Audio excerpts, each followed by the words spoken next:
Day 4 সকালবেলা ready হয়ে যখন ডিউটিতে যাব, রুমমেট বলছে আজকে নাস্তাটা রুমেই করে যাব। সাধারণত আমার নাস্তা বুফিয়াতে করা হয়, তো আজকে রুমমেটের জোরাজোরিতে নাস্তাটা সকালে রুমেই হলো। তো আসার পর দেখছি যে বুফিয়াতে আজকে যা ভিড়, মোটামুটি কোনো সিরিয়াল ছিল না। যাই হোক, আজকে নাস্তা করে এসে খুব ভালোই হয়েছে। রাত্রে আবার মামা বলল যাও ওথেমে একটু ঘুরে আসো, তো যাচ্ছে এখন ওথেম মার্কেটে। ওথেম মার্কেট বড় একটি মার্কেট, মোটামুটি সবাই বলে রমজানের সময় নাকি সৌদি আরবে ডিসকাউন্ট থাকে খুব।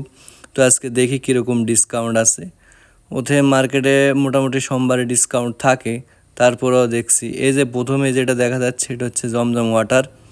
এগুলা মোটামুটি জুস আইটেম, যেহেতু সামনে রোজা রমজান।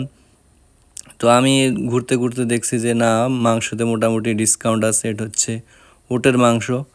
তো আরও দেখতেছি গরু ছাগলের, ওইগুলোর দাম একটু বেশি আছে। তো এইদিকে বিটরুটের অবস্থা দেখে নিজেরই খুব কান্না আসছে, কী অবস্থা। তো যাই হোক, কিছু কেনাকাটা করে শেষমেশ চলে আসলাম। আসার সময় চাউলের দিকে নজর গেল, চাউলের যে দাম ভাই মাথা খারাপ। তো যাই হোক, কেনাকাটা করে চলে আসলাম। আজকে এই পর্যন্ত।